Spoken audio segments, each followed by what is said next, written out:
अस्सलाम वालेकुम वरहमतुल्लाहि वबरकातुहू। डियर स्टूडेंट्स, आज हम सर्कुलर मोशन के बारे में पढ़ेंगे।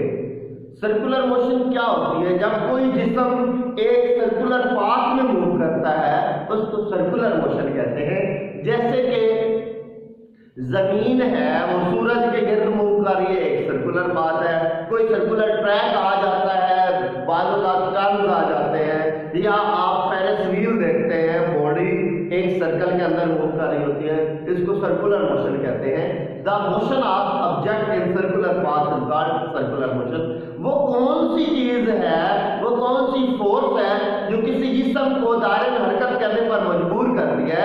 ऐसी फोर्स जो किसी जिस्म को दायरे में हरकत करने पर मजबूर करती है उसको सेंट्रीपिटल फोर्स कहते हैं। A force which keeps a body to move in a circular path is called centripetal force. Suppose एक ऑब्जेक्ट है, एक स्ट्रिंग के साथ बांधा हुआ है, रस्सी के साथ बांधा हुआ है, उसको हम मजबूती से पकड़ के अगर इस तरह से घुमाते हैं तो वो जो जिस्म है वो एक सर्कुलर पाथ में मूव करता है। कौन सी चीज उसको मजबूर कर रही है? हालांकि वो जिस्म दूर भी तो जा सकता है, लेकिन जो पुलनेस क्रिएट होती है स्ट्रिंग के अंदर, जो खिंचाव पैदा होता है वो उसको दूर जाने से रोकता है, और ये बाउंडेड होती है। ये बॉडी जो है ये बाउंडेड है एक सर्कुलर पाथ में मूव करने के लिए। इसी तरह से जमीन को किस चीज ने काबू किया हुआ है कि वो सूरज के गिर्द मूव करे? ग्रेविटेशनल फोर्स जो है उसने उसको मजबूर किया हुआ है। निज़ाम कायनात के जितने भी सैयारे सितारे वो एक खास ट्रैक में मूव कर रहे हैं, तो एक कुदरत का ग्रेविटेशनल फोर्स का निजाम है जिसने तमाम अजसाम को एक बाउंड्री में बांधा हुआ है, और उस बाउंड्री से इधर उधर वो नहीं हो सकते। इसी तरह से चांद है वो जमीन के गिर्द मूव करता है, वो भी due to centripetal force move करता है। उस पर सेंट्रीपिटल फोर्स होती है, लेकिन वो सेंट्रीपिटल फोर्स ग्रेविटेशनल फोर्स अब अर्थ प्रोवाइड कर रहे हैं। अब हमने ये देखना है, अगर कोई बॉडी है जिसका मास m है और उसका सेंटर से डिस्टेंस जिस सर्कल में वो मूव कर रही है उसका डिस्टेंस है r, तो वो एक सर्कुलर पाथ में अगर मूव करती है उसकी जो एक्सीलरेशन होती है उसको सेंट्रीपिटल एक्सीलरेशन कहते हैं। तो सेंट्रीपिटल एक्सीलरेशन जो होती है वो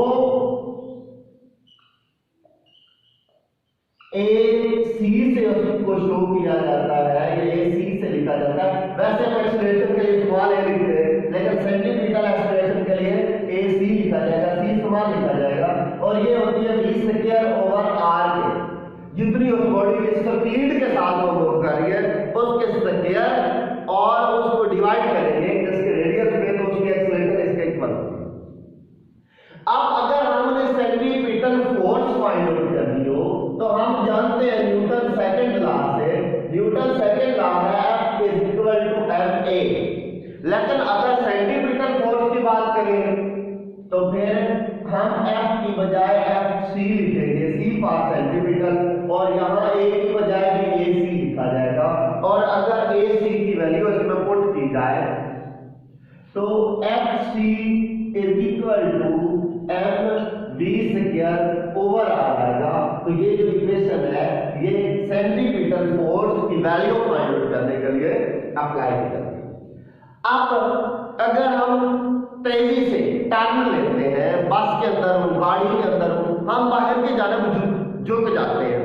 हम तो स्ट्रेट लाइन में मूव कर रहे थे, बाहर की जानिब झुकते हैं तो बाहर वाली जो बाउंड्री है वो हमें सहारा देती है और हमें वो सर्कुलर पाथ में मूव करने में मजबूर करती है, centripetal force.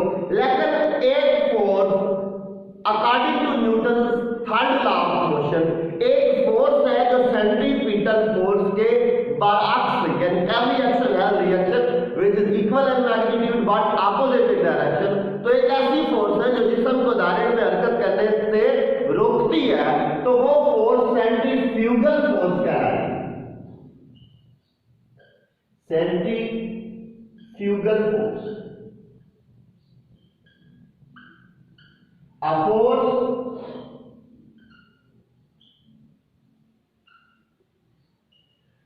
which resists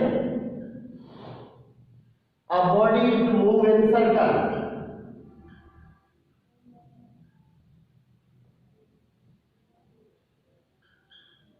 is called centrifugal force.